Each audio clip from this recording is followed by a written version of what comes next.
بسم اللہ الرحمن الرحیم۔ شروع اللہ کے نام کے ساتھ جو بڑا مہربان نہایت رحم کرنے والا ہے۔ سامعین کرام، عالم الغیب کیا ہے؟ ہم عالم الغیب کے بارے میں صرف اتنا جانتے ہیں جتنا ہمیں وحی کے ذریعے قرآن و سنت میں بتلایا گیا ہے، کیونکہ غیب کا علم صرف اللہ کے پاس ہے۔ کوئی بھی شخص عالم الغیب کا مکمل ادراک نہیں کر سکتا سوائے قرآن و سنت سے رہنمائی لیتے ہوئے، اور یہ اللہ تبارک و تعالی کا ہم پر خاص کرم ہے کہ اس نے ہمیں عالم الغیب کی معلومات عطا کی ہیں۔ سامعین کرام، یہاں پر ہمیں یہ جاننے کی ضرورت ہے کہ غیب پر ایمان لانا ہمارے ایمان کا ایک بنیادی جز ہے، اور اسی لیے قرآن مجید کی پہلی سورۃ الفاتحہ میں متقین اور مومنین کی جو پہلی صفت بیان ہوئی ہے وہ غیب پر ایمان لانا ہے۔ اللہ تبارک و تعالیٰ فرماتے ہیں، اعوذ باللہ من الشیطان الرجیم، الف لام میم، ذالک الکتاب لا ریب فیہ ھدی للمتقین۔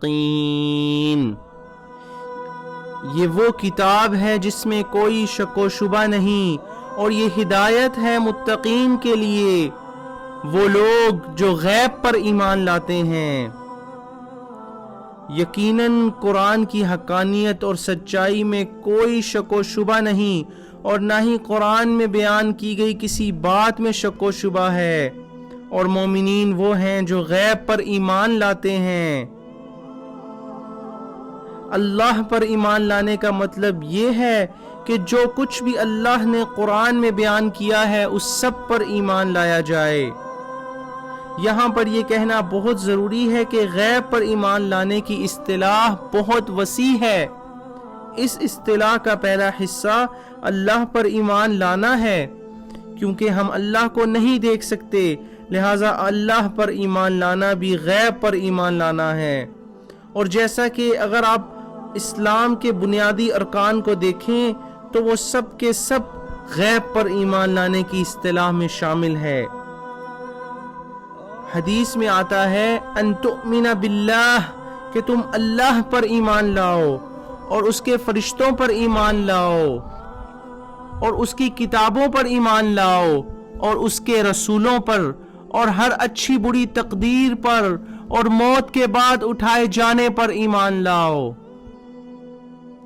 اب سائنس اللہ کو یا اس کے فرشتوں کو نہیں مانتی، کیونکہ وہ مشاہدے پر یقین رکھتی ہے، جبکہ ہم مسلمان غیب پر ایمان لاتے ہیں، ہم فرشتوں پر ایمان لاتے ہیں، ہم جبرائیل، میکائیل، اسرافیل اور ملک الموت پر ایمان رکھتے ہیں، ہم موت کے بعد قیامت کے روز اٹھائے جانے پر ایمان رکھتے ہیں۔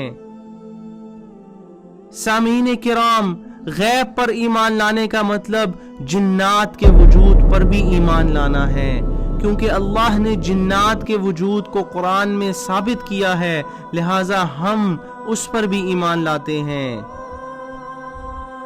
سامعین کرام، جن کا لفظ عربی زبان میں جیم نون کے مادے سے بنا ہے، جس کا مطلب ہے ایسی چیز جو پوشیدہ اور مخفی ہو، ایسی چیز جو آنکھوں سے چھپی ہوئی ہو، ایک ایسی مخلوق جو مکمل طور پر آنکھوں سے پوشیدہ ہو، قوت بینائی سے جس کا ادراک ممکن نہ ہو۔ جنت کو جنت بھی اسی لیے کہتے ہیں کہ کسی آنکھ نے اس کا نظارہ نہیں کیا، وہ بھی ہم سے مخفی ہے۔ اب جن ایک ایسی دنیا، ایک ایسی ڈائمنشن میں رہتے ہیں جو ہماری دنیا کے ساتھ باہم جڑی ہوئی ہے، اور یہ دونوں ڈائمنشنز، یہ دونوں جہاں بیک وقت موجود ہیں۔ فرق صرف اتنا ہے کہ ہم جنوں کو اور ان کی دنیا کو نہیں دیکھ سکتے، جبکہ وہ ہمیں دیکھ سکتے ہیں۔ سامعین کرام، ہمیں اللہ اور اس کے رسول صلی اللہ علیہ وسلم کی طرف سے جنوں کے بارے میں بہت سی معلومات دی گئی ہیں۔ یہ کہ وہ آگ سے پیدا کیے گئے ہیں اور وہ انسانوں سے بہت پہلے پیدا کیے گئے تھے۔ کتنا پہلے؟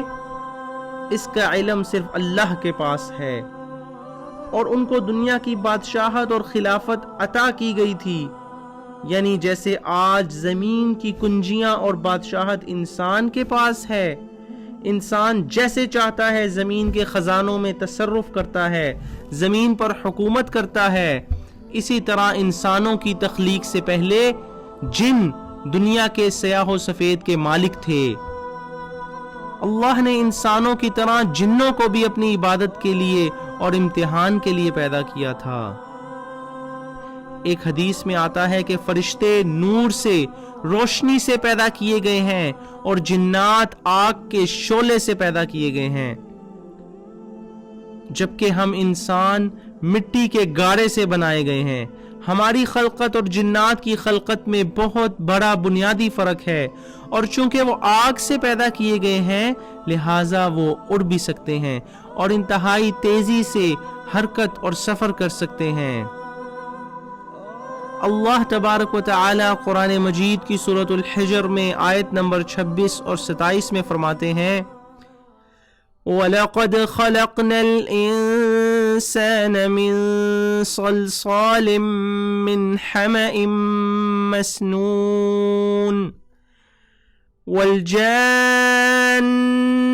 خَلَقْنَاهُ مِنْ قَبْلُ مِنْ نَارِ السَّمُومِ، اور ہم نے انسان کو کھنکھناتے سڑے ہوئے گارے سے پیدا کیا، اور جنوں کو اس سے بھی پہلے بے دھوئیں کی آگ سے پیدا کیا گیا تھا۔